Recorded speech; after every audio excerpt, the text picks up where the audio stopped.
3명은 운이 없었나요? 자, 3명 정도 안 온 것 같은데. 자, 이번 시간에는 여기 제목이 있죠. 만주 판타지라고 하는 제목으로 지금 날씨가 추워졌는데 만주 쪽은 북쪽이니까 저 위에 있는 쪽이니까 얼마나 더 추웠을까. 그냥 기후가 추운 것 말고도 그 많은 문학작품에서 만주의 추위에 대해서 이야기를 하는데 그들은 왜 추웠을까? 이런 이야기들을 해보려고 합니다. 자, 만주 이야기를 할 거니까 만주가 어딘지 알아야 되겠죠? 만주가 어디쯤이에요? 만주는 다 알잖아요. 우리 역사에서 계속 만주 얘기 나오는데 고구려의 기상 할 때도 나오고. 자, 만주 어디예요? 제가 지도를 대충 띄워놓을 테니까 손가락으로 가리켜도 되고 뭐 이렇게 마음속으로 한번 콕 집어보세요. 만주가 어디쯤인지. 그렇게 우리가 역사에서 많이 얘기됐던 만주 어디쯤이에요? 하여튼 저 북쪽 어디잖아요. 저기 이렇게 북한 저기 한반도 이렇게 경계선 위쪽 어디 그쯤일 거 아니에요. 자, 많은 사람들이 만주가 정확하게 어느 지역이냐, 지도에서 어디쯤이냐를 물어보면 잘 짚어내지 못해요. 왜 그런가? 그건 한국사의 지식이 부족해서가 아니라 만주가 원래 실체가 아주 정확하게 있지는 않은 지역이었기 때문에 제가 지역이라고 하는 이유는 국가라고 보기도 그렇고 국가가 아니었다고 하기에도 그렇고 애매하기 때문에 그렇습니다. 자, 저 북쪽 어디쯤인가? 이게 또 다른 지도인데요. 보통 우리가 만주라고 할 때 지금 지도에서 빨갛게 표시된 부분을 만주라고 봅니다. 여기 써 있는데 여기 한반도가 있고요. 한반도 위쪽에 여기 뭐 선양, 또 장춘, 하르빈 이렇게 나와 있고 하바롭스크, 블라디보스톡 이런 지명들이 보이는데 그 지역들이 포함된 이 생각보다 좀 넓은 땅이 보통 역사적으로는 만주 지역이다 이렇게 인정되는 곳이에요. 자, 정확하게 말하면 둥베이라고 여기 써 있는데 중국 둥베이 일대 이렇게 되어 있습니다. 둥베이는 여기 이제 중국에서 유학 온 학생도 있을지 모르겠는데 동북을 중국식 발음으로 하면 둥베이라고 한다고 하죠. 그래서 중국의 동북 지역을 보통 이제 만주 지역에 겹친다 이렇게 이야기합니다. 지역 아까 제가 얘기한 대로 선양이나 하얼빈이나 다롄 지방이 포함되어 있고요. 여기는 이제 현재 중국 땅인데 그 외에도 러시아 땅도 포함되어 있죠. 러시아의 블라디보스톡, 하바롭스크 같은 곳도 건전지가 왔다 갔다 하네요. 블라디보스톡, 하바롭스크 같은 지역도 포함되어 있죠. 그리고 여기 잘 보이는지 모르겠는데 울란바타르가 보이죠? 몽골리아 좀 지도에선 잘렸지만 고비 사막도 보이고요. 그러니까 몽골의 일부 지역도 편입돼 있었죠. 그러니까 만주라는 것이 국가를 기준으로 봤을 때는 한반도와 접해 있고 중국의 땅이 포함되어 있고 러시아 땅도 포함되어 있고 몽골 땅도 일부 포함되어 있는 다국적인 성격의 지역일 수밖에 없었던 거죠. 우리가 내내 배우고 있는 트랜스로컬리티 현상이 얼마나 이 안에서 복잡한 양상으로 일어났겠는가를 우리가 짐작할 수 있겠습니다. 자, 더 선명하게 나온 지도인데요. 몽골, 중국, 또 만주국이라고 국을 붙이기도 하고 그냥 만주라고 하기도 하고 이렇게 표현하는데 소련, 지금은 이제 러시아지만 당시 이제 소련이라고 소비에트 연방 이 접해 있고 일부 만주국 안으로 편입되어 있었던 이런 상황이었던 거죠. 복잡한 상황일 수밖에 없었습니다. 자, 왜 만주라고도 하고 만주국이라고도 하고 왜 실체가 자꾸 없다, 나라인지 아닌지 불분명하다고 얘기하는가? 이건 이제 만주 사변하고 아주 밀접한 관련이 있습니다. 이 만주국이라고 하는 것의 태동이.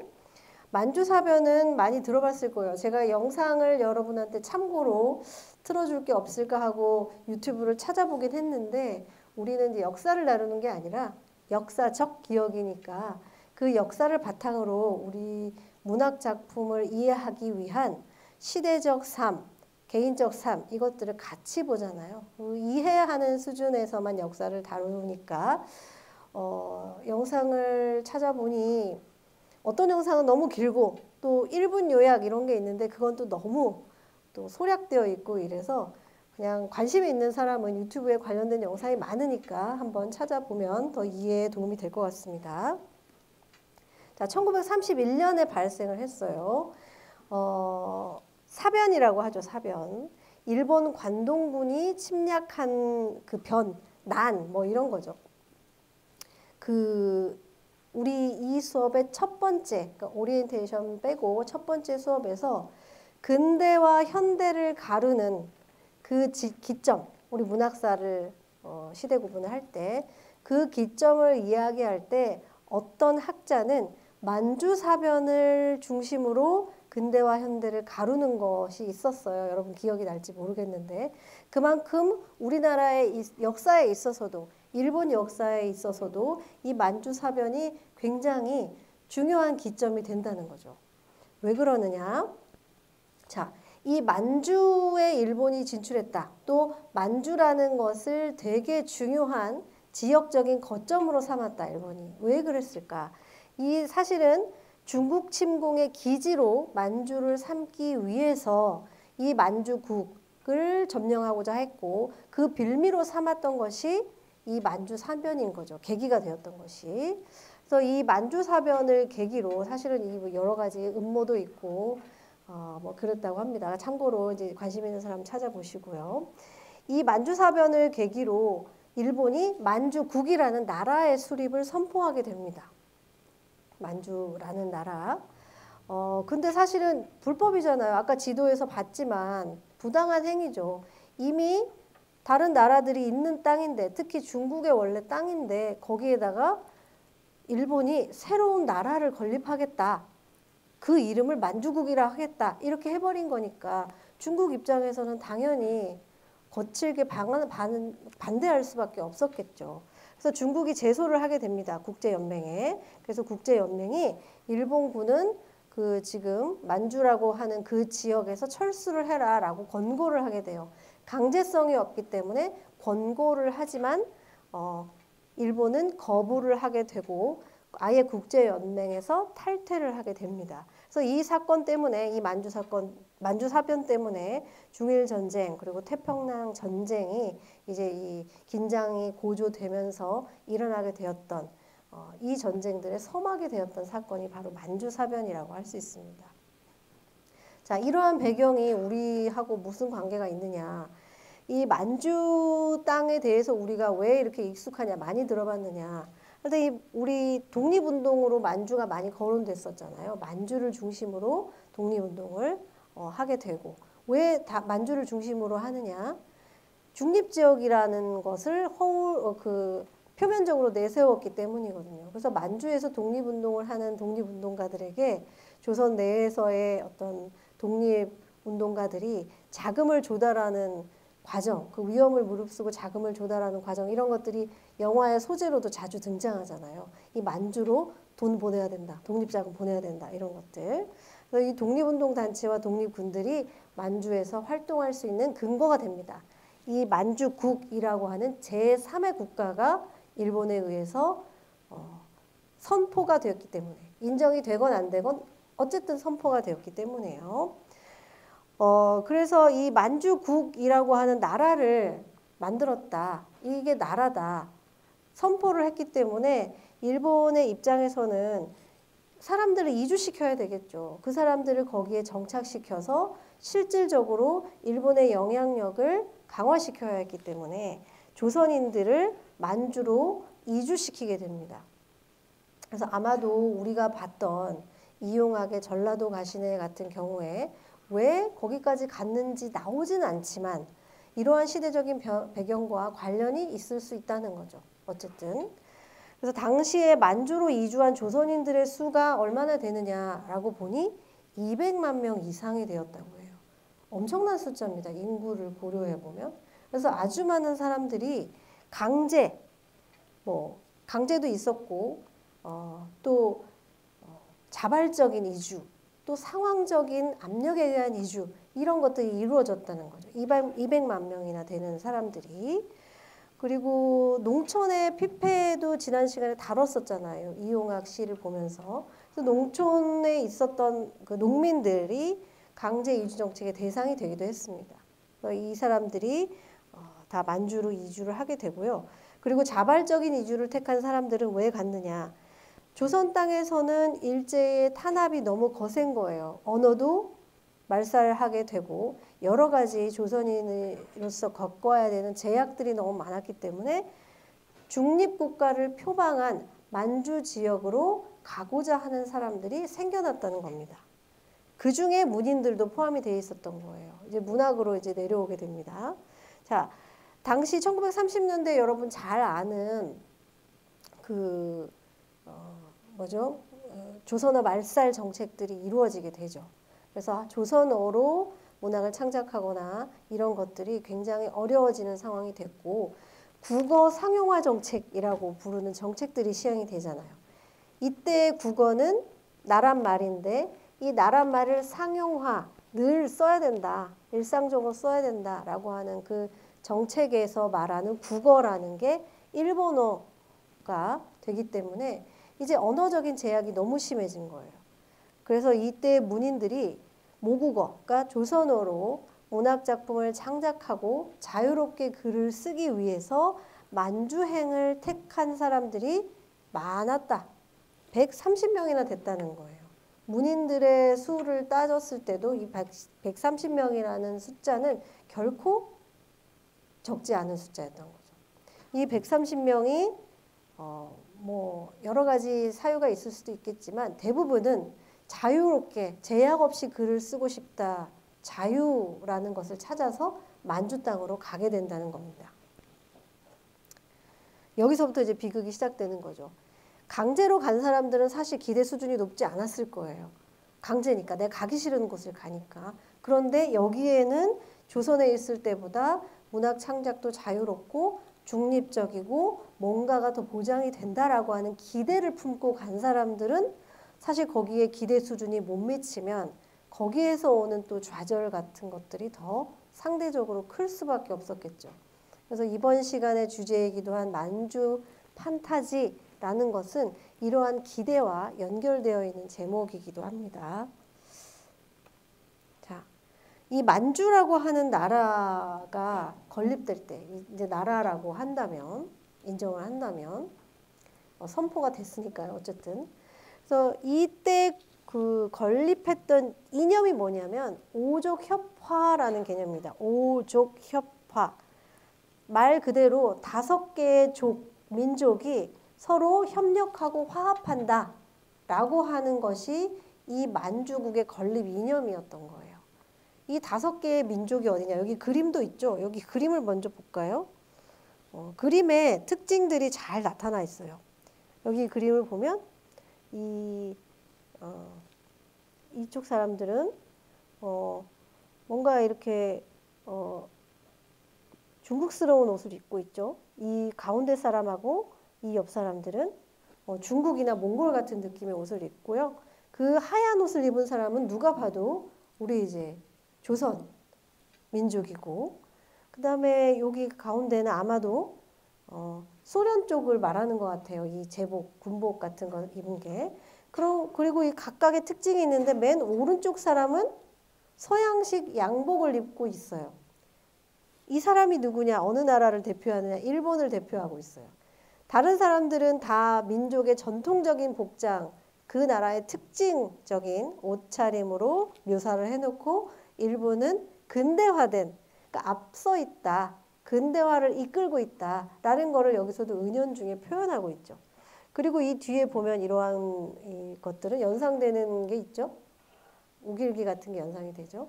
그러니까 이 오족협화는 5개의 민족이 협력하고 화합하는데 앞에 괄호가 쳐 있는 거예요. 일본을 중심으로 라고 하는 괄호가 있는 겁니다. 이 오족이 어느 민족이냐. 보통 조선과 일본인을 하나로 묶어서 하나의 민족으로 치기도 하고요. 중국의 한족, 만주족, 몽골족, 러시아족 이렇게 해서 오족을 치는 경우도 있고 조선과 일본을 따로따로 해서 조선, 일본, 또 한족, 만주족, 몽골족 이렇게 오족을 얘기하기도 합니다.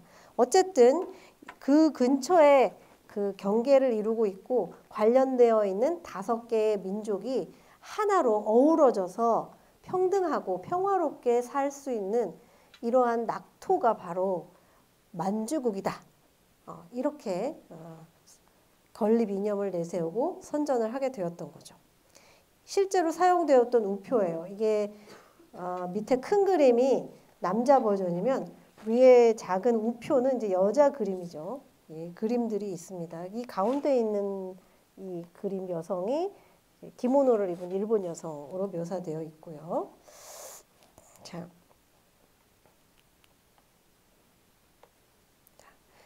그리고 또 이 오족협화의 이념 그리고 만주국이라고 하는 나라 이 이념들을 많이 선전해야 됐기 때문에 이런 포스터들을 많이 제작하게 돼요. 홍보물 같은 것들을.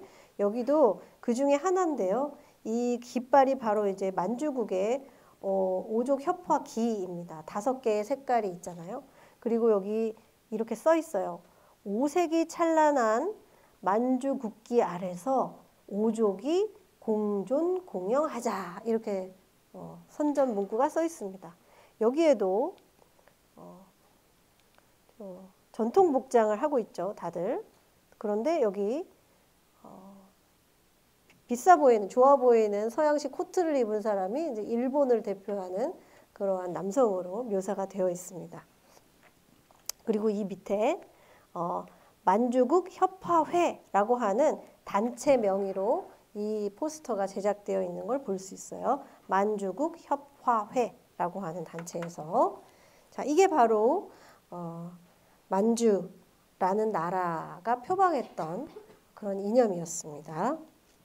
자, 이 이념만 보면 당시 일본의 속박에 의해서 여러 가지 이제 숨막히는 통치를 당하고 있던 조선 사람들의 경우에는 만주로 가는 게 훨씬 나은 선택이겠다라는 생각을 하게 되겠죠. 특히 문인들의 경우에 아까 자유롭게 모국어로 문학을 창작하고 싶다라고 하는 그런 욕망으로 만주를 선택한 사람이 많았다 했는데 이게 그냥 여러 가지 시대 상황이나 어떤 통치 욕망이나 이런 걸 떠나서 이 기치, 내세운 기치로만 봤을 때는 이대로 되면 너무 좋은 땅이죠. 너무 좋은 나라죠. 그래서 그런 기대를 안고 갔는데 과연 만주는 이게 괄호 여기 옆에 여러분 물음표 있습니다. 이게 폰트가 깨져가지고 만주는 과연 낙토, 낙원의 땅이냐 이런 물음표가 생기죠. 실제로 가보니까 이게 된다면 너무 좋은데 실제로 가보니까 낙토였을까 이 물음표. 자, 그 130명 정도 되는 만주로 이주한 문인들 가운데 여러분이 알만한 문인 유치환 시인이 있었습니다. 이 유치환 시인도 만주 땅으로 이주를 했었는데요. 그때 쓴 시가 도포라는 대표적인 시가 있습니다. 자, 한번 볼까요? 길지 않은 시니까. 호나라 호동에서 보는 해는 어둡고 슬픈 무리를 쓰고 이 무리 있잖아요. 그 뒤에 그 빛이 이렇게 반사되는 것처럼 이렇게 어릿어릿한 거. 그래서 어둡고 슬픈 무리를 쓰고 때 묻은 얼굴을 하고. 자, 해가 보통은 되게 밝고 희망적이고 따스한 상징물이잖아요. 그런데 이 해는 어디서 보는 해냐면 호나라, 그 중국 쪽, 그 우리 호, 병자 호란 할 때 그 호잖아요. 그 호나라에서 보는 해는 어둡고 슬픈 무리를 쓰고 있는 거예요. 빛이 어두운 거예요. 그 해 주위로. 그리고 얼굴 자체도 때 묻은 얼굴을 하고 있는 거예요. 그러니까 이 낙토로 간다고 생각하고 갔지만 사실은 그렇지 않다는 게 이 해에 대한 묘사에서도 드러납니다. 벌써. 그리고 엽대기에서 첨과는 참외이고요. 참외를 봐수어 먹는 니야여라고 되어 있는데 니야여가 무엇인가 하고 제가 찾아보니까 니아 지방이라는 곳이 있었다고 해요. 그러니까 니아가 뭔지 확실하게 어디에 나와 있는 경우가 없어서 제가 그냥 짐작컨대 니아라는 지방의 여성, 그러니까 니아 지역 여성이 참외를 이렇게 부숴서 먹고 있는 그런 묘사를 하는 게 아닌가 싶습니다. 그리고 여기 자, 우리가 왜 계속 이 사람들은 타자를 보고 그리고 로컬리티의 트랜스 현상이 나타날 때마다 결국은 어느 질문으로 회귀를 하게 되냐면 나는 누구냐에 대한 질문으로 회귀를 하게 되잖아요. 지겨울 정도로. 여기서도 마찬가지입니다. 낯선 땅에 와서 계속해서 트랜스 현상이 벌어지는데 그것이 다른 타자들의 얼굴을 보고 타자들이 있는 곳에 가서 결국은 나에 대한 자기에 대한 정체성에 대한 물음과 인식으로 나타나게 돼요. 어떤 정체성이냐면 이 시 같은 경우에는 나는 한거인이요. 여기는 이제 인이라는 한자가 쓰여있기 때문에 인이라고 하는데 아마 한거런이 되겠죠. 중국 발음으로 하면 나는 한거런이요. 어떤 한거런이냐가 중요한 거예요. 할아버지의 할아버지적 물려받은 도포 같은 슬픔을 나는 입었소. 그러니까 너무 슬픈데 이 유치와는 이 슬픔이 어디서 온 거라고 생각하느냐. 내가 너무 힘들어서 압박받아서 가난해서 외로워서가 아니라 그냥 물려받은 거예요. 저 위에서 할아버지 이렇게 물려받은 도포 그냥 입고 있는 거예요. 내 그냥 온 존재를 감싸고 있는 도포 같은 슬픔을 입고 있는 느낌. 아까 도포 입은 사람 그 오족 협화 포스터에서 봤잖아요. 그런 것들이 내 정체성이 돼버리는 거예요. 슬픔이 내가 어떻게 할 수 없는 거죠. 그래서 벗으려도 벗을 수 없는 슬픔이라고 이야기를 하게 돼요. 옷이야 벗으면 되지만 이 슬픔은 벗을 수가 없다라고 생각하는 거죠. 왜냐? 한국어니까 이건 바꿀 수가 없는 거니까. 만주 땅에 있던 소련 땅으로 가든 뭐 몽고로 가든 한국어이라는 거는 변함이 없기 때문에 벗을 수가 없다. 이렇게 인식을 했겠죠. 또 얘기합니다.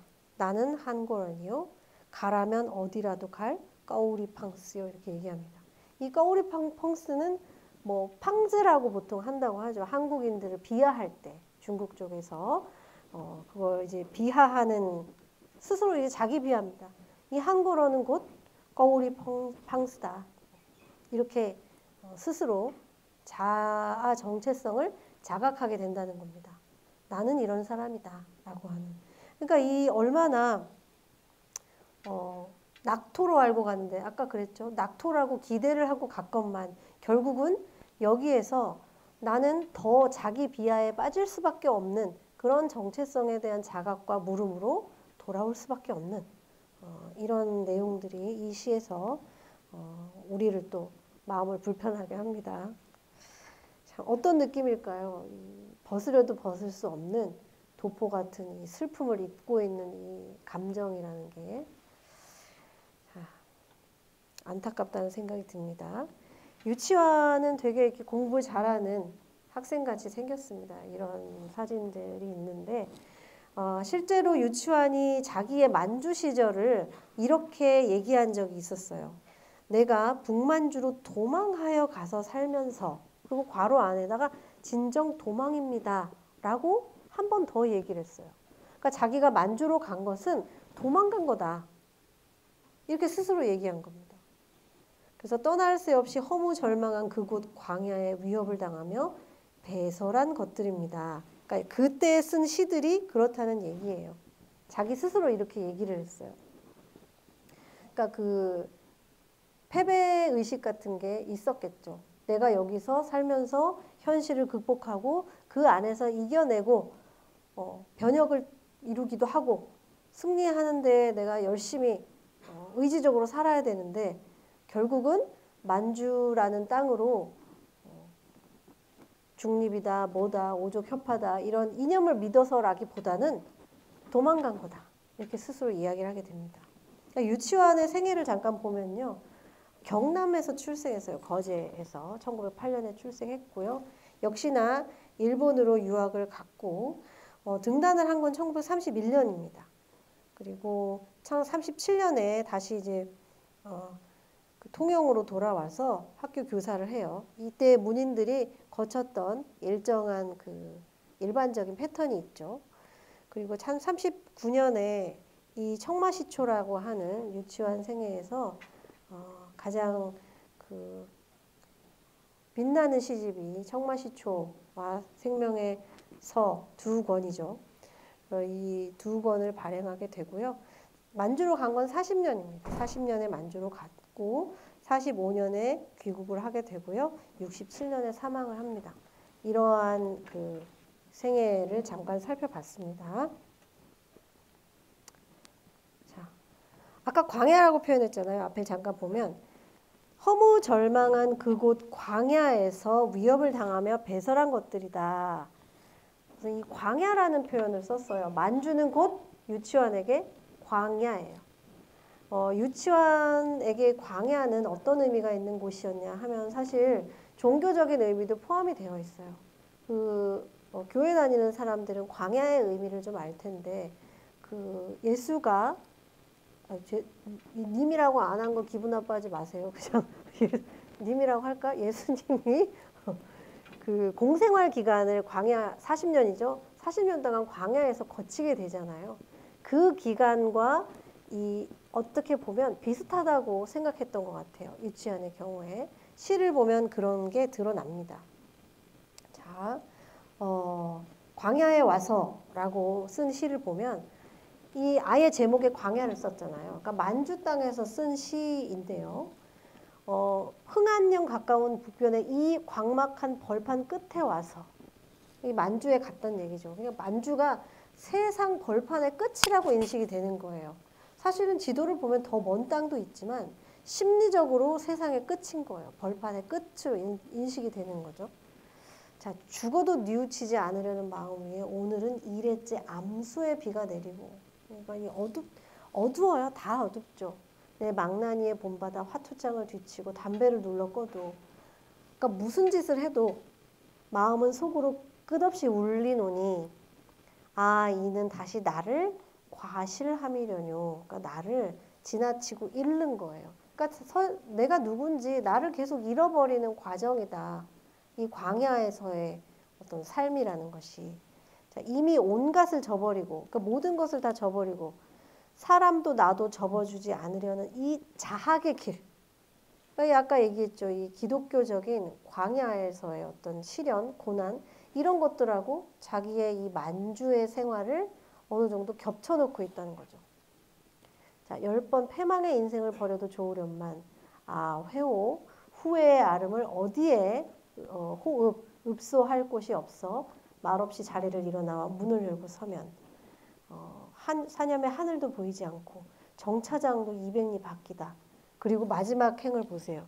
암담한 진창에 갇힌 철벽 같은 절망의 광야. 이렇게 하고 끝냅니다. 그러니까 유치원의 시 중에서 여러분이 되게 로맨틱한 시도 알고 있을 수도 있고 생명의 서 되게 의지적인 시 알고 있잖아요. 그런 의지적인 시를 쓴 사람이 사실은 이 만주에서는 비탄과 절망과 이런 암담함 이런 것들을 토로하고 있다는 거예요. 얼마나 이 삶이라고 하는 게 앞이 안 보이고 자기 자신을 잃을 것만 같은, 실제로 여러 번 계속해서 잃고 있는 것만 같은 그런 느낌이 들었겠는가. 이걸 우리가 좀 이 시를 통해서 볼 수 있습니다. 날씨도 추운데 이 만주 시편들이 우리를 더 춥게 하는 것 같죠. 자, 이번에는 그 만주로 이주했던 시인 중 하나인 박파량에 대해서 알아보겠습니다. 박파량 시를 혹시 본 적이 있나요? 처음인가요? 여러분이 본 적이 없다라고 얘기하면 마음속에서 뭔가 기쁨이 솟아나요. 처음 보는 걸 내가 얘기해준다 이러면서. 자, 박파량 시인은 여수라는 호를 갖고 있습니다. 여수. 수려한 물, 뭐 이런 뜻이죠. 이 사람도 수원 출생이에요. 아까 경남 통영 출생을 했던 유치원이 뭐 서울 갔다 왔다 갔다 하다가 만주로 이주한 케이스처럼 이 여수 박파량도 수원에서 출생해서 화성에서 출생했다고 하는 사람도 있는데요. 지금하고 행정구역이 약간 차이가 나기 때문에 수원, 뭐 화성 다 비슷비슷하다고 생각이 됩니다. 그 등단은 23년에 했고요.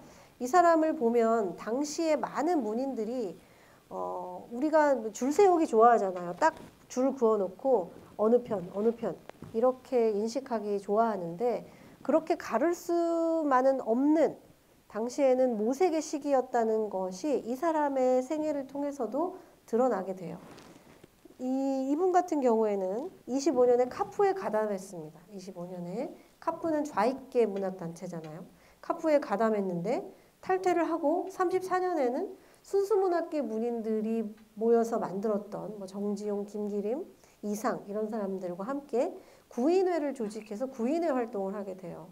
이 사람이 변절자나 기회주의자나 뭐 깍두기 같은 사람이었느냐 그게 아닌 거죠. 당시에는 어떤 가치들이 옳은가를 찾아서 모색하는 시기였기 때문에 이런 사람들이 사실은 많았어요. 어느 하나에 몸담아서 꾸준하게 막 투철하게 밀고 나가는 사람도 있었겠지만 이 박파량이 보인 삶도 색깔이 불분명한 게 아니라 모색을 하는 과정이었구나 이런 걸 보여준다고 할 수 있습니다. 자, 이 구인회 활동을 하고 만주로 간 거는 1937년이었어요. 그런데 그냥 가서 산 게 아니라 박파량 같은 경우에는 굉장히 적극적으로 만주협회에 그때 아까 그 포스터에서 오족 협화회 뭐 이런 걸 봤잖아요. 포스터를 만든 기관 그 협회 일을 하게 됩니다. 그 만주국의 기관지라고 할 수 있는 신문이 만선일보였는데요. 그 만선일보의 기자로 활동을 하면서 만주 생활을 하게 됩니다. 굉장히 적극적인 행보였죠. 그리고 평기자가 아니라요. 나중에는 만선일보의 간도지사장까지 역임을 하게 되는 거죠.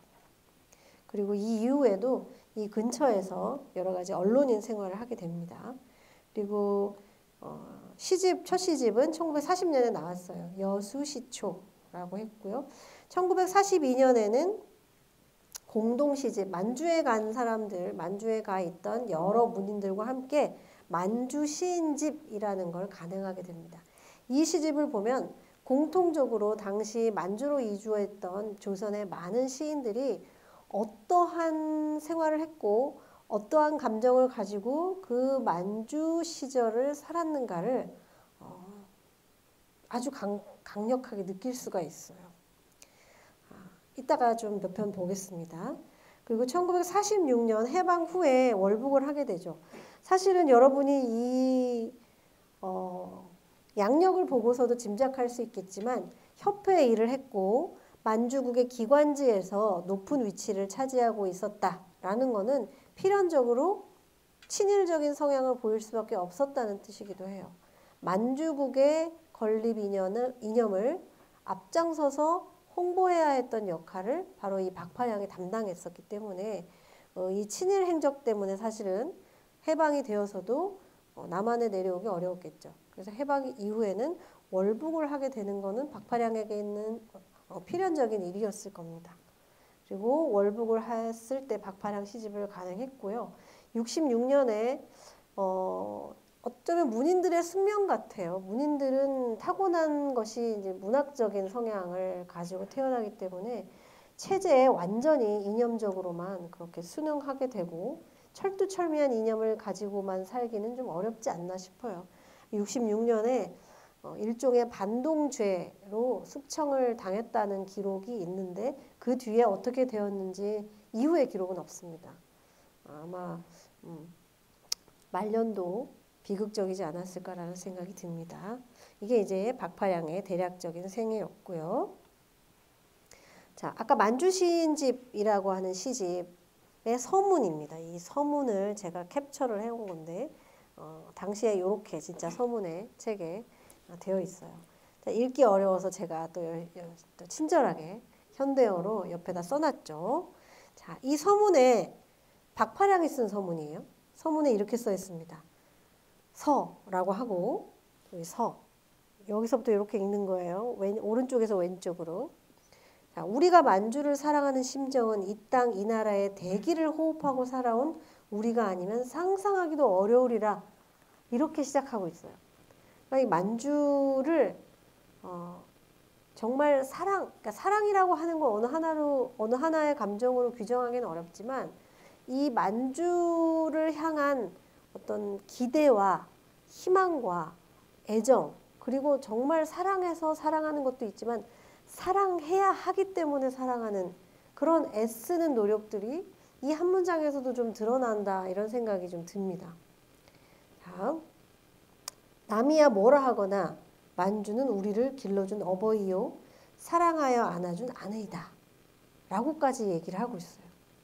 자, 이 나라의 단조로운 지평선, 홍시같이 새빨간 저녁해, 모양새 없는 우리 부락의 토성, 흙으로 된 성, 먼 백양나무 숲, 적은 개울물 하나, 하잘것없는 돌덩이, 흙덩이 하나하나에도 우리네 역사와 전설과 한없는 애정이 속속들이 숨어있다 라고, 만주가 얼마나 애정 어린 곳인가, 조선에서 어떤 자리 잡기 어려웠던 우리들이 여기까지 이주해 와서 여기서 다시 새로운 애정으로 삶을 살고 있다 라는 얘기를 하고 있죠.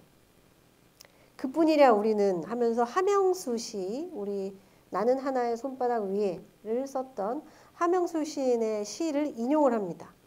거기서 새로운 언어를 배웠고, 여기서 거기는 만주죠.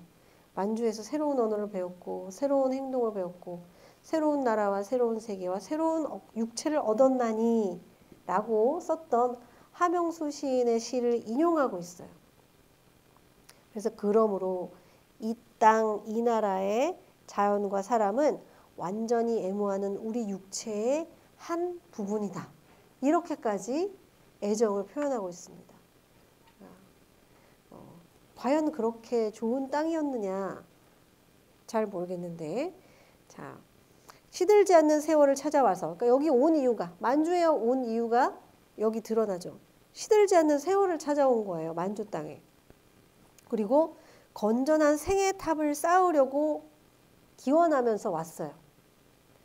자, 이러한 기원이 이 땅, 이 나라의 하늘과 벌과 개울과 밀림과 바람과 불악 속에 서리어 있는 것을 이곳에 사는 사람으로 누가 시인하지 아니하랴. 그러니까 정말 이 땅이 현재 그렇게 유토피아 같은 공간이라는 것이 아니라 그렇게 만들고 싶은 마음으로 왔다는 것을 보여주죠. 그런 마음이 우리를 이곳으로 데리고 왔다. 근데 이렇게 희망찬 내용과 사실 이 시집에 들어있는 만주에서의 어떤 생활과 감정은 좀 차이가 납니다. 자, 1942년에 나온 이 만주 시인집에 박파량이 썼던 서문의 내용이었고요.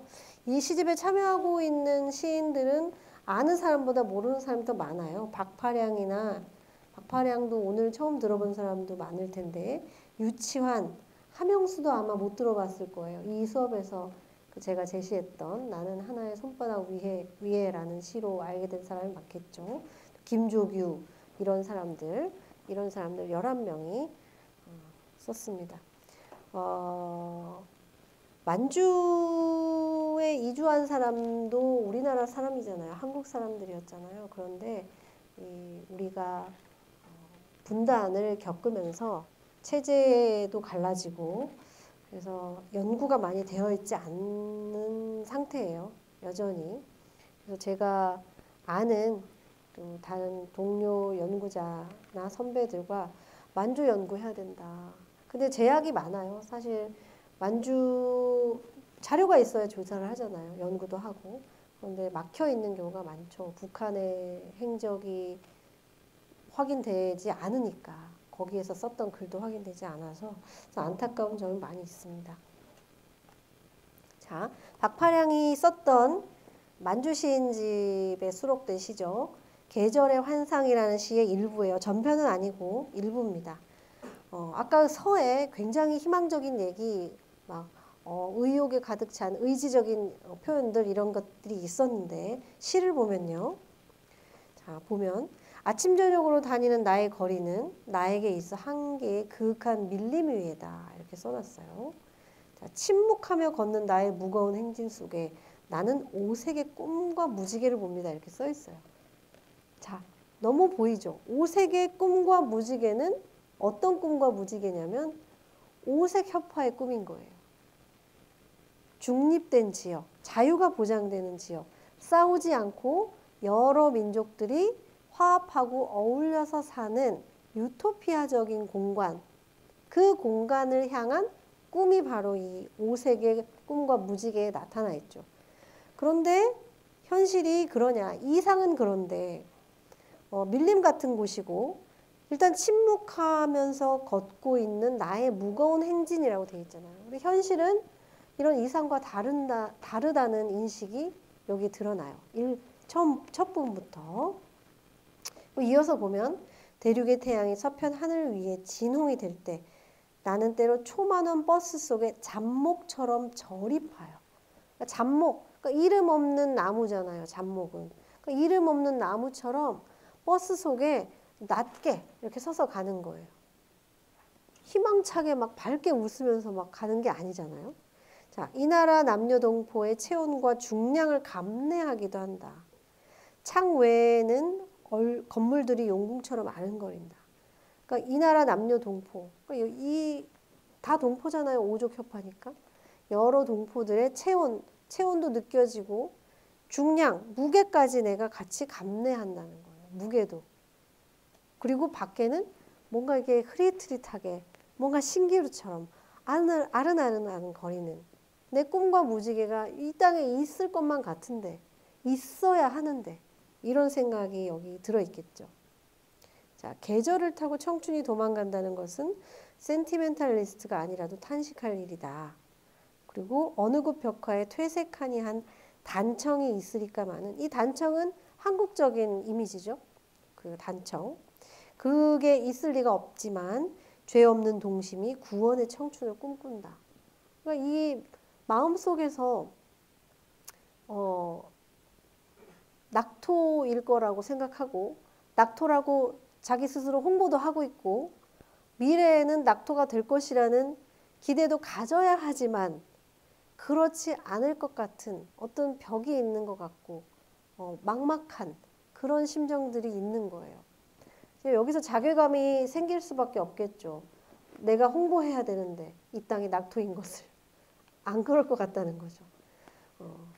이러한 이유 때문인지 자기가 정확하게 밝히지는 않았지만 박파량은 이 시기 이후에 만주 시기 이후에 어느 순간 일정한 기간 동안 절필하게 됩니다. 문학을 창작하지 않는 시기가 와요.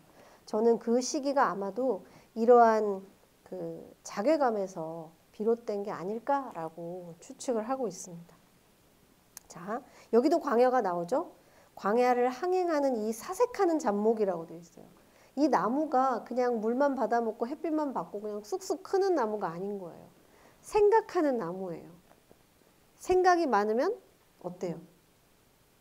피곤해요. 생각이 많으면. 여러분 생각이 많으면 피곤하잖아요. 생각이 많으니까 이 사람은 얼마나 피곤하고 고단하고 마음속이 복잡하겠어요. 이 사색하는 잡목이 광야를 횡행 왔다 갔다 하고 있다. 이런 걸로 자기 처지를 드러내는 거죠. 자, 여기에 요설이라는 표현도 있잖아요. 침묵과 요설 속에 헛되이 계절을 송영한다. 보내고 맞는다. 이 부분이 저는 굉장히 중요하다고 생각해요. 침묵과 요설 속에. 침묵은 말 그대로 말 안 하는 거고 요설은 이상스러운 말이잖아요. 요상스러운 말. 자기가 하는 것이 요설이라고 하는 것을 어느 정도 자기도 인식하고 있었다는 뜻으로 읽혀요. 여러분은 어떻게 읽히는지 모르겠어요. 그러니까 때로는 침묵하고 때로는 요설이 다른 사람의 요설일 수도 있고 자기의 요설일 수도 있죠. 그런 요설들 속에서 보내고 맞이하는 이 계절, 시간의 흐름들이 되게 헛되게 흘러간다라고 느끼고 있습니다. 이게 바로 서문도 박파량이 썼으니까요. 서문에 썼던 그런 의지적인 내용, 희망적인 그런 구호와 같은 그런 내용과 실제 자기가 만주에 살면서 느끼고 있는 감정 사이에는 이러한 괴리들이 있는 것을 볼 수가 있습니다. 이 만주 시인집에 유치원도 시를 실었는데 갑자기 한자가 나타났죠. 여기 한자가 뭐라고 써 있냐면 합이빈 도리공원 이렇게 써 있는 거예요. 합이빈. 합이빈은 하얼빈을 한자로 표기를 했을 때 합이빈 이렇게 씁니다. 이 뜻이 있는 건 아니고요. 합이빈에 있는 도리공원이 제목입니다. 이 사람들이 왜 자꾸 지역을 인식할 때 뭔가 이렇게 자기의 경험을 인식하느냐. 굉장히 이런 경향들이 많잖아요. 백석 씨도 그렇고 지난 시간에 봤던. 이 지역을 통해서 그 로컬리티에 대한 인식은 사실 또 똑같은 얘기를 하게 되는데 자아에 대한 인식이거든요. 로컬리티에 대한 인식 이퀄 자아에 대한 인식. 그래서 이 하얼빈 도리공원에서 이 공원을 인식하는 게 결국은 나에 대한 인식으로 이어져요. 내용을 보면 나오죠. 여기는 하얼빈 도리공원이라고 얘기합니다. 굳이 그렇게 얘기해요. 내가 어디에 있는가가 나의 존재성을 인식하는 첫 번째 단계인 거예요. 내가 어디에 있고 어느 시간에 있는가. 수업 시간에 얘기했었죠. 왜 혼수 상태에 있다가 깨어난 사람이 여긴 어디죠? 지금 몇 년 몇 월 며칠이죠? 이걸 왜 물어보느냐. 내 사랑하는 사람 우리 엄마 어디 있어요? 이렇게 이걸 먼저 물어보는 게 아니라 왜 그걸 먼저 물어보느냐. 난 도대체 누군가에 대한 인식이 바로 시간과 공간에 대한 인식이기 때문에 그런 거죠. 이 시도 왜 여기는 하얼빈 도리공원이라고 시작하느냐. 이게 나를 설명해 주거든요. 여기에 내가 있다. 자, 기후도 이렇게 흐려요. 흐리고 꽃밭도 없어요. 느릅나무인데 어둡게 들어서 있어요. 느릅나무도. 또 까마귀 떼가 머리 위에 종일 바람에 우짓고 있어요. 한번 여러분 상상해 보세요. 그냥 나 안 그래도 너무 마음 자체가 황량한데 풍경이 이래요. 안 살고 싶죠. 저 안 살고 싶을 것 같아요. 안 살 수만 있다면. 슬라브의 혼 같은 우람한, 그러니까 암울한 수음, 나무 그늘에는 사람들은 어떠냐. 나태한 사람들이 검은 상념을 또 망토같이 입었어요. 이 망토나 도포를 자꾸 얘기하잖아요. 이 아마도 여기도 써있지 않지만 이 망토도 벗을래야 벗을 수 없는 그런 망토가 아닐까. 자기를 망토라는 옷, 도포라는 옷의 특징은 몸 전체를 감싸잖아요. 이렇게 둘러있는 것 같은 슬픔이건 상념이건 그런 느낌을 많이 느꼈던 것 같아요. 벤치에 눕고 나무에 기대어 서 있는 풍경. 또 광야가 또 나오죠. 하늘도 광야같이 의로운 이 북쪽 거리를. 하늘도 광야 같은 거예요. 땅만 그런 게 아니라 짐승같이 고독하여 홀로 걸어도 오히려 인생을 윤리하게 하지 못하고 윤리하게 살지 못하고 마음은 망향에 욕된 생각에 지치었느니. 그냥 계속 여기에 있는데 마음이 계속 고향을 그리는 마음이 있는 거예요. 고향에 가도 좋은 게 있진 않지만 여기에 있는 이러한 삶들이 너무 황량하고 음울하니까 자꾸 여기에서 적응하고 발붙이지 못하고 몸 따로 마음 따로인 거죠. 의식하여 그대들은 어떻게 스스로 족하느뇨. 그러니까 먹고 입는 거 이런 걸로 어떻게 당신들은 스스로 만족하며 살 수가 있느냐. 나는 그게 안 된다라고. 이 문학하는 사람들이 왜 힘든가 하면 이걸로만 안 되거든요. 그냥 편안하게 행복하게 살 수가 없어요.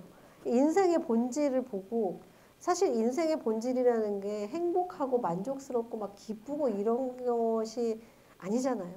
근데 문학하는 사람들은 행복하고 기쁜 상황 속에서도 꼭 그 이면에 있는 어두움과 슬픔을 보려고 하는데 안 그래도 이 상황 자체가 이러니까 이 유치원의 경우에는 내가 좀 옷 잘 입고 그냥 어느 정도 먹고 산다고 해도 그 스스로 만족을 얻을 수가 없는 거죠. 그래서 자꾸 헤매다니는 거예요. 창량이 황망하게 공원의 철문을 나서면 인차에 흘러가는 거리에 먼 음천 넘어 어두운 음천이라는 단어도 그렇죠. 어두운 하늘이잖아요. 인차가 뭐냐면 여기 제가 써놨죠. 탄광해서 사람을 실어 나르는 광차를 의미하는데 이런 것들이 흘러가는 하늘에 탄광으로 사람을 실어 나르는 것 같은 인차가 흘러가는 그 어두운 하늘 그 너머 광야가 나의 감정을 부르고 있어요. 근데 현실에서도 남루한 사람이 나한테 국어를 하는 거죠. 동전 좀 달라. 돈 좀 달라. 그러니까 하늘이고 내 마음이고 뭐 상황이고 풍경이고 다 얻었습니다. 날씨도 꿀꿀한데, 그렇죠? 자, 우리가 조금이나마 왜 이렇게 암울할 수밖에 없었는지를 이해할 수 있다면 좋겠습니다. 자, 하명수 왠지 또 우리 여러분 시 읽어서 약간의 친근함이 생기지 않았을까 싶은데 나는 하나의 손바닥 위에라는 시가 이 만주시인집에 수록된 시고요. 그 만주시인집에 수록된 또 하나의 시가 나의 시는 이라는 시가 있어요. 여러분이 시를 읽었을 때 나는 하나의 손바닥 위에 이상스러운 천사가 있다. 피투성이가 된 손바닥 위에 라고 했었잖아요. 우리가 흔히 생각하는 천사와 다른 표상이 그 안에 있었어요. 그냥 뭔가 구원해 줄 것 같고 아름답고 그런 천사의 모습이 아니라 이상한 천사라고 표현을 했었잖아요. 그리고 그 천사가 피투성이가 된 손바닥 위에 있었잖아요. 왜 그랬을까 하는 의문을 여러분이 가졌을 것 같은데요. 이 시에도 보면 이 신이라는 게 예사롭지 않아요. 우리가 알고 있는 신의 모습과 좀 달라요. 우리가 알고 있는, 우리가 힘들 때 부르는 신은 뭔가 내 마음을 알아주고 나의 어떤 상황을 해결해주고 소원을 들어주고 뭔가 한없이 관대할 것 같은 그런 종류의 신을 우리가 생각하게 되는데 하명수 시인이 얘기하는 신은 어떤지 보면 자, 시작도 계속 암흑 얘기합니다. 암흑 속을 뚫고 오는 희미하나마 확실한 광선과 같이 그러니까 이 암흑 속에서 내 신은 무슨 광선이 하나 있는 것 같은 거예요. 신이니까.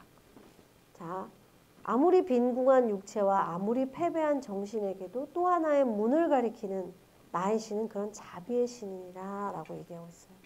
그러니까 내 지금 육체는 빈궁하고 정신세계는 패배한 것 같은데 이 신은 저기에도 문이 있어 라고 자비를 베풀어주는 하나의 어떤 빛과 같은 그런 존재다 라고 시작해요. 이건 우리가 흔히 바라는 우리가 머릿속에 생각하는 그런 신의 모습과 유사하죠. 자, 영원 편역에 떨어진 포방수와도 같이 이 포방수는 확실하지가 않아요. 제가 원문을 봤는데 포방수라고 이 한자가 읽히기는 하는데 정확하지 않아서 이건 뭐 틀릴 수도 있습니다. 어쨌든 포방수가 뭔지는 잘 모르겠는데 어떤 갇혀있는, 묶여있는 존재 이런 것 같아요. 죄인 수자를 썼으니까요. 어떤 묶여있는 존재, 갇혀있는 존재와도 같이 불타는 정열과 굳세인 의지와 양심과 열성과 최후의 희생까지를 바쳐서 섬길지라도 이 신을 이런 마음으로 그러니까 내 모든 것을 다해서 최선을 다해서 섬길지라도 이 신이 어떠냐면 오히려 우리를 의심하고 채찍질하는 그런 엄격한 신이라고 얘기해요. 그러니까 이 신에 대해서 내가 기대고 뭔가 바라고 이럴 수 있는 게 아니라 이 신은 계속 나를 나태하게 하지 못해요. 열심히 내가 정말 모든 걸 다 하는데 더 해, 더 견뎌, 더 할 수 있어. 이렇게 해서 계속 엄격하게 하는 신이라고 인식해요. 최후의 기댈 곳이 신이잖아요. 현실에서 기댈 게 없고 희망이 없고 그럴 때 기도밖에 할 수 없고 신을 부를 수밖에 없는 상황인데 이 신이 계속 엄격하게 나를 대한다. 어떤 기분일까요?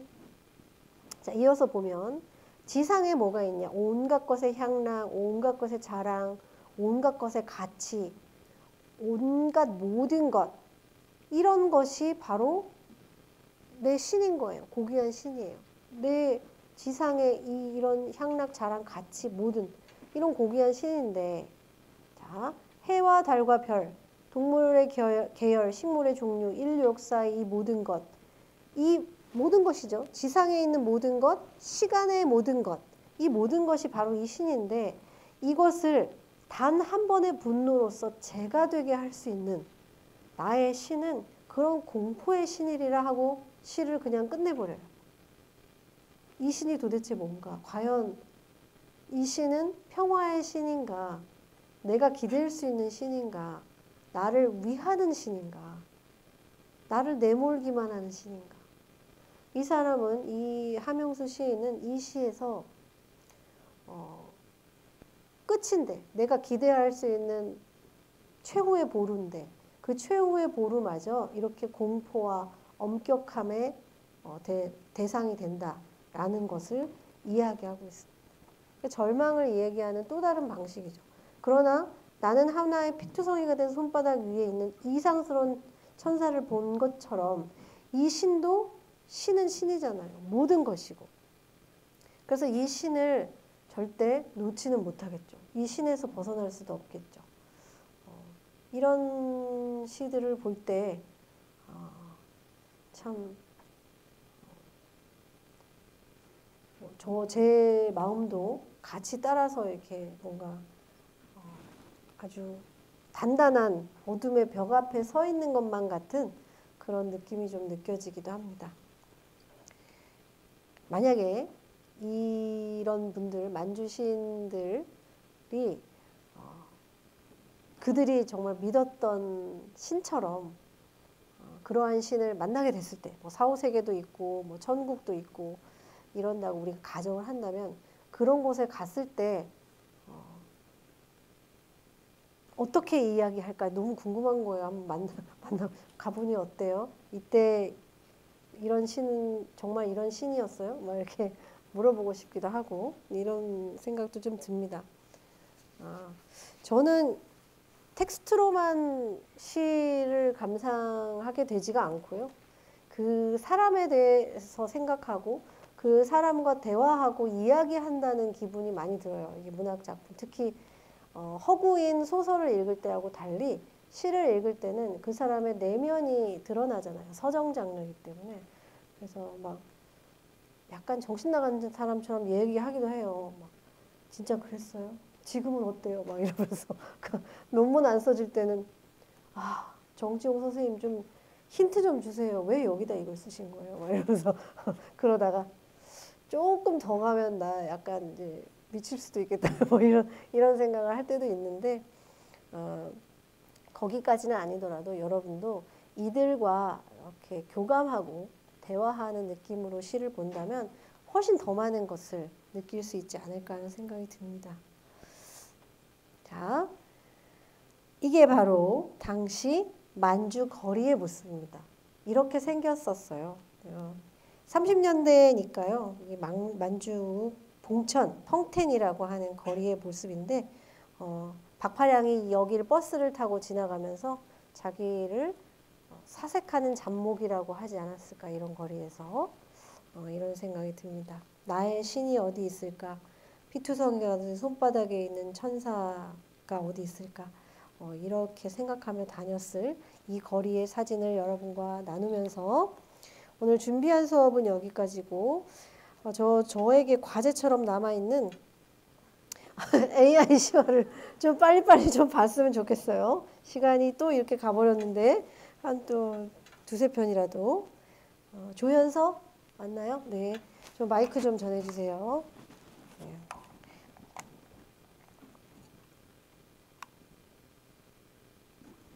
네. 저 전달죠. 내가 가는 게 빠르겠죠. 자, 얘기 시작하면 돼요. 제가 돌아가는 중에도.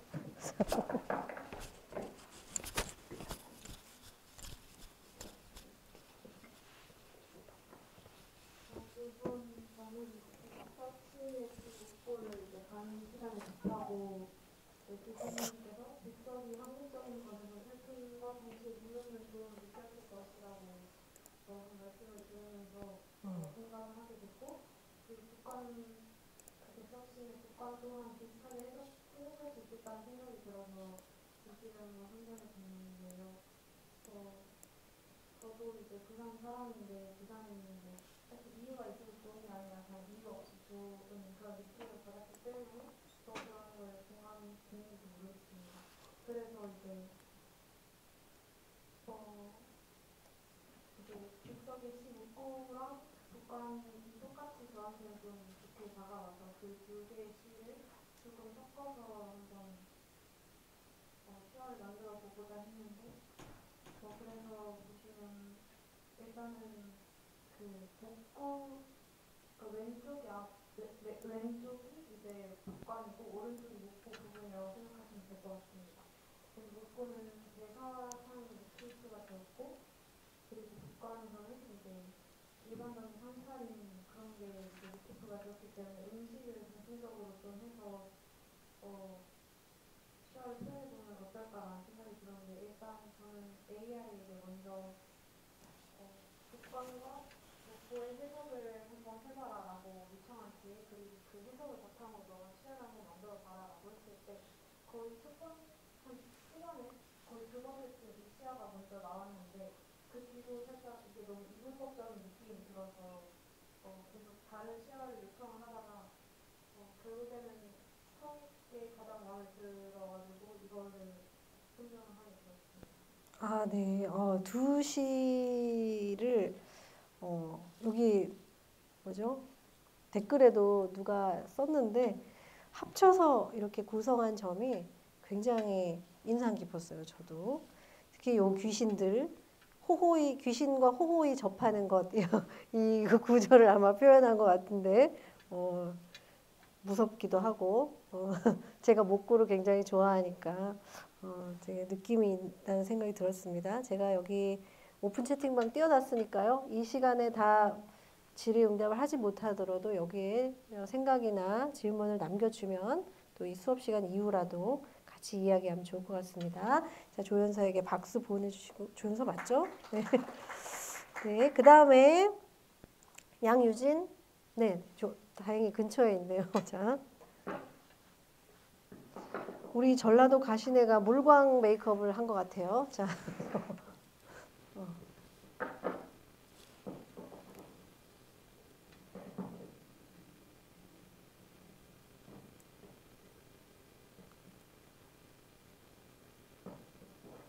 저는 우선 이용학 시이라는 그 분을 이제 국어 공부를 하면서 뭐 글이용이라든지 아니면 다른 시를 통해서 많이 접해봐서 이용학 시 뭔가 이 서사가 있는 시를 많이 쓴다는 생각을 했어요. 그래서 시를 딱 읽었을 때 뭔가 장면이 머릿속에 딱 펼쳐지는 듯한 그런 시를 많이 쓰는 것 같아서 그래서 이영학 시인의 전라도 가시네를 먼저 선정을 하게 됐고 그리고 제가 이 시화를 처음에 그리면서 가장 비중을 두고자 했던 부분은 이제 여성과 남성의 표정이었어요.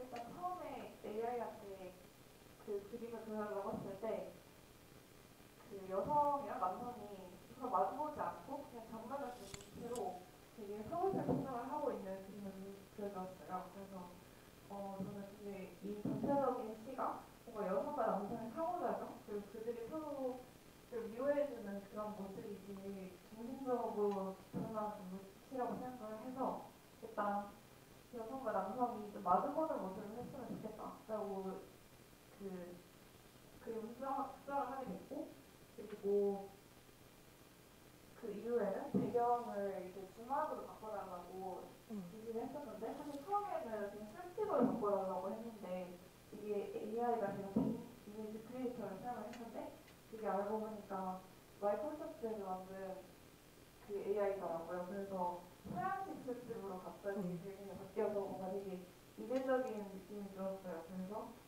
다시 주막으로 바꿔달라고 요청을 했고 그 다음에 여성과 남성의 표정을 수정을 해놨는데 우선 저는 여성은 슬픈 표정보다는 조금 약간의 미소를 띠면서 진짜 웃어 보이는 듯한 표정을 짓도록 하고 싶어서 이제 그렇게 수정을 했고 그 다음에 남성의 표정은 좀 슬픈 표정으로 유지를 하고 수밖에 없어요. 왜냐하면 그 시에서는 여성이 싸늘한 미소를 짓는다고 했는데 그게 현실에서 이겨내려는 그런 모습을 드러내려고 작가가 의도했다고 생각을 했는데 이제 남성, 여성 같은 비슷한 어려움이 될 것 같잖아요. 그러니까 여성이 뭔가 애써 웃어 보이지만 그 여성의 그 고뇌랑 시련을 자기도 알고 있기 때문에 본인은 웃을 수가 없는 거죠. 그래서 그런 표정을 짓도록 유도를 했고 그리고 제가 좀 놀랐던 부분은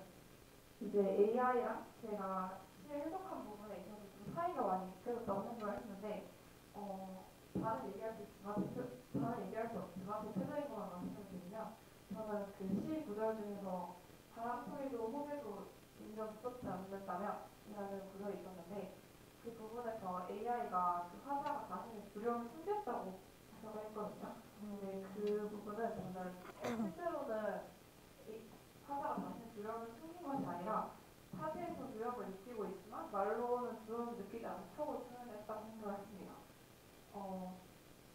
그래서 이 부분을 시간의 흐름에 따른 하나의 감정과 심리적 상태의 변화로 해석을 해준다고 생각을 했고 그리고 독단적으로 도착하기 전까지는 화자가 이미 겪어온 고난과 역경이 너무 많았기 때문에 더 이상 두려울 것이 없었지만 막상 타지에 도착하고 나니 또다시 내면에서 불안감과 두려움이 피어오른 것이라고 저는 해석을 했던 것 같습니다.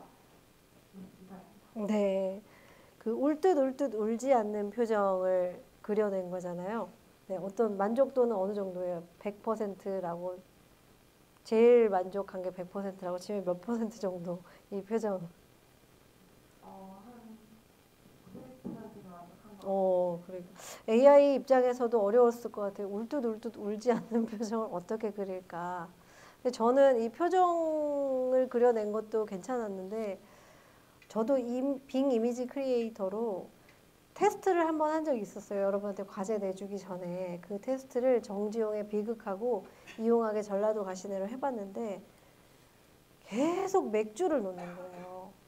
술집에다가. 그래서 한국의 전통 술이라고 아무리 설명을 해줘도 유리잔에 담긴 맥주를 자꾸 그려내서 이게 동서양 AI의 차이인가 뭐 이런 생각도 했는데 이걸 그대로 놔둔 이유가 있나요? 맥주를 그대로 놔둔 이유는?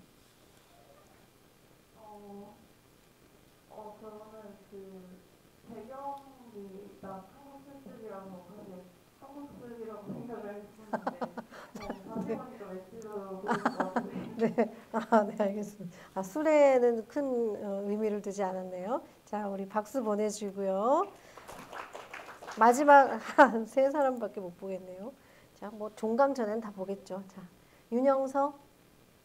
오늘 다행히 다 근처에 있었네요. 자, 오늘 봤던 하명수 시인.